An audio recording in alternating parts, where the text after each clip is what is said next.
Let's begin. Don't worry, he's so clueless he probably thinks I'm just out grabbing groceries. Brielle laughed, her voice low but giddy over the phone. I could have a man in the next room, and Elias would still ask me if I want tea. That was the moment everything I thought I knew about my marriage fractured like glass under a slow, unrelenting crush. I wasn't supposed to hear it. I had just come home early from work. I had flowers in one hand, white lilies, her favorite, and my keys in the other. The apartment was warm. The smell of her favorite cinnamon sugar wax melt filled the space. For a moment, I thought, maybe she planned a surprise. I wish she had. Brielle's voice carried from the kitchen. I paused just around the corner, frozen in place. He still has no idea about Jordan, or Trey, or that time in Miami, she continued, her voice playful, whispering now. I swear, sometimes I think he deserves it. He's just boring, predictable, safe. It felt like that word punched through my ribs. The man on the other end chuckled. You always did like living dangerously. And I always liked having someone who wouldn't question me when I came home late. I stood there, Elias Carter, 35, graphic designer, quiet type, husband of nearly a decade, feeling like a ghost inside his own life. I didn't drop the flowers. I didn't call her out. Instead, I walked quietly to the bedroom, set the bouquet on the dresser, and sat on the edge of the bed. I stared at the wall for a long time before opening the drawer where I kept the emergency envelope. Not the one for earthquakes or power outages. The one I hoped I'd never have to open. Inside, a card with a name I hadn't read in years. Giih Morato, former Army buddy, now a private security consultant. The kind of guy who could dig deeper than Google and quieter than a whisper. I texted him. I need help. No questions asked. By morning, I had a list of names. Jordan Adler, a self-proclaimed startup investor with a fraud charge in 2018. Trey Moore, a personal trainer with a revolving door of clients. And the third, Nathan Delaney, a senior partner at a law firm that specialized in divorces. The irony didn't escape me. None of them were listed in her phone under their real names.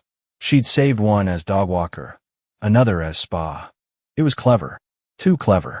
But she underestimated how quiet men don't stay stupid. They wait, they learn, and when the moment's right, they strike. I didn't even tell her I knew. I kissed her cheek when she left for a fake yoga class and told her to drive safe. The rage didn't scream inside me. It simmered. That was the most dangerous part. A week later, I had a timeline. Brielle wasn't just unfaithful. She was methodical. Fridays were late-night inventory at her boutique job, except she hadn't worked late since February. Saturdays were girls' wine nights, but her GPS pinged in hotel bars. She hadn't seen her best friend in 3 months. And the worst? She was using our money, our shared credit card, our Airbnb account, even our car. The very life I worked to provide was funding her escape from me.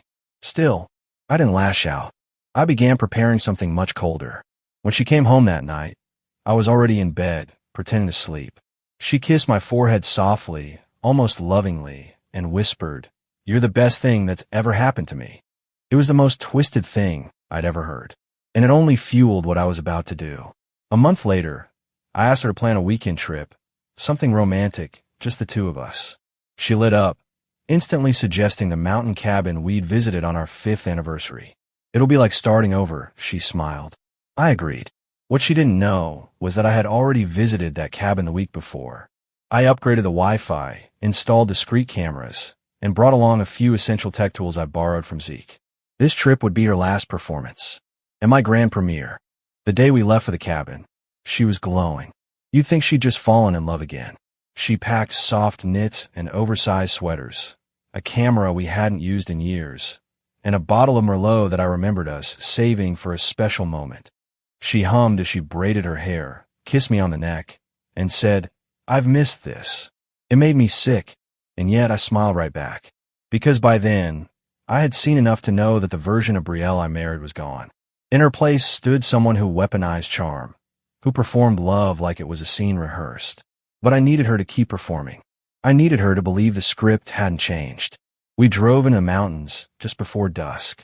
Brielle curled up beside me in the passenger seat, talking about how she wanted to start fresh, maybe even think about kids. Kids. It was almost impressive How she could lie so beautifully with those same lips that whispered filth to 3 different men behind my back. At the cabin, we unpacked, cooked together, even laughed. She leaned into me by the fireplace and said, "Do you ever feel like this is where we were always meant to end up?" "You mean the betrayal, or the cabin?" I want to say. Instead, I touched her cheek and told her, "It's exactly where we need to be." Because I needed her distracted. That night, after she fell asleep, I opened her purse. The second phone was still there, black, sleek, and humming with secrets. I connected it to my laptop and copied everything. Messages, photos, videos, even voice memos. She had entire folders hidden under innocent app names. One was called Meal Logs. It was full of selfies and lingerie, bed pics, flirtatious audios. She had a full double life. She even called herself B to one man, Bree to another, and L to Nathan. Different versions of the same woman, tailored for each fantasy. She wasn't just cheating. She was curating. The next morning, I cooked breakfast. Bacon, eggs, and those terrible gluten-free waffles she always made me eat with a smile. She twirled into the kitchen in an oversized flannel shirt, and nothing else, kissed my cheek, and poured herself coffee like nothing in the world was wrong. "Remember when we used to do this every Sunday?" she asked. "Before all the boring routines?" I looked her in the eye. I remember. She didn't know that I had already mailed 3 packages the night before we left. Anonymous envelopes with photos, login logs, and proof to her job's HR department, Jordan's fiancé, and Trey's gym owner. The contents would shatter every fake world she'd built. But today wasn't about her collapse. Today was about her watching it begin. By afternoon, the storm rolled in. Lightning flickered outside. Rain drummed on the cabin roof. She lit candles, brought out an old playlist, and danced barefoot in the living room. She looked perfect, and in some twisted way, I still missed who she used to be. But that's the thing about ghosts. They always look beautiful when they haunt you. After dinner, she asked me if I wanted to try again. She slipped into a black satin robe, poured us wine, and suggested we take pictures like we used to. But I had already prepared a different slideshow. "Just 1 minute, babe," I said, stepping outside to the deck. I pulled up my laptop, activated the screen share to the smart TV inside, and cued the presentation. When I returned, she was posing on the couch, wine in hand, soft jazz playing in the background. Then the TV clicked on. At first, she didn't register it. Then came the first photo, her and Trey in a hotel hallway, kissing under fluorescent lights. Then the next, her and Jordan shirtless, wrapped in bedsheets. Then a video, her calling me a lovable idiot as she locked lips with Nathan in a car. The wine glass dropped, shattered. She turned slowly. I stood behind her, holding the second phone and the folder of printed screenshots. Her face drained of color. "Eli, you call me safe," I said, calm as stone. "But you never asked what safety looks like when it's angry." She shook her head, stammering. I didn't mean, those were mistakes." "No, mistakes are accidents," I replied. "These were investments." She stumbled back. "Please, just listen. I have. For months. Now it's your turn." I dropped the papers on the table. Divorce filings, financial breakdowns, my attorney's request for asset separation. And in my own handwriting. "You were right. I was too trusting. Thanks for showing me who you really are." She collapsed to her knees. "Elias, I love you." "No, Brielle. You love what I gave you." And with that, I walked upstairs while she stayed, sobbing under the glow of the screen that played every scene she thought she buried. When I woke up the next morning, the cabin was silent. No music, no giggling, no click of heels across the wooden floor. Just a woman curled up on the living room rug, surrounded by evidence of her own destruction. Brielle looked smaller, not physically, but spiritually, like someone who finally saw the tsunami after pretending the waves were gentle. Her makeup was smudged, her robe wrinkled, and her phone, both of them, sat on the coffee table like weapons she could no longer wield. I didn't speak. I didn't make her breakfast. I packed my bag quietly and walked toward the door. That's when she broke. "Elias, please. Don't leave me like this." I turned around. "Like what?" Her lips trembled. "Broken. Humiliated. Scared." I gave a slow nod. "And how do you think I felt hearing you call me boring? Hearing you joke about cheating while I was in the hallway holding flowers for you?" She covered her mouth, but the shame couldn't be swallowed. I thought I was losing you, she whispered. I thought we were drifting. So instead of rowing, I said coldly, you lit the boat on fire. That was the last real conversation we had. By the time I returned home, the storm I'd set in motion was already gaining speed. Jordan's fiancée, a nurse named Eva, had posted a cryptic photo on Instagram, a shredded tuxedo on the floor with a caption, "He almost made it to the altar." Comments poured in. Trey's gym manager called me personally. "You sure about this evidence, man?" "Positive." "Good," he said. "Because we're terminating his contract and notifying clients. Can't have a predator in our brand." Even Nathan, the married divorce attorney, had his name plastered across online forums. A screenshot of Brielle texting him, "You give the best advice," and "even better nights," while he wore his wedding ring, made its way into the hands of his wife. But none of that was as brutal as what hit Brielle on Monday. Her boutique was closed temporarily due to personal reasons. But I knew the truth. I'd mailed an envelope to her business partner, Ivy, a straightforward, brutal package. Financial records showing Brielle used business credit cards for luxury hotel bookings. One receipt even showed champagne for two on Valentine's Day, when she told Ivy she had the flu. Ivy emailed me, "Thank you for the truth. I'm buying her out tomorrow." One by one, the dominoes fell. Friends stopped texting. Her mother called me and asked, "Is any of this true?" I didn't respond. That silence was enough. But this wasn't about posting revenge on Instagram or putting on a mask of triumph. I didn't want applause. I wanted peace. And to make sure she never hurt anyone the way she hurt me. That's why I didn't just destroy her personal life. I ruined the ecosystem she thrived in. Quietly. Legally. Permanently.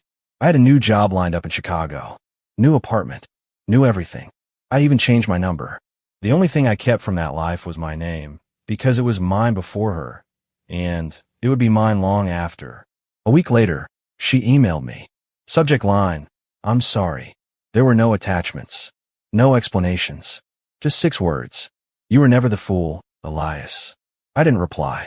Not out of hatred. Not even out of pride. I just didn't need anything from her anymore. Not closure. Not validation. Not forgiveness. That was the real victory. The final blow came a month later.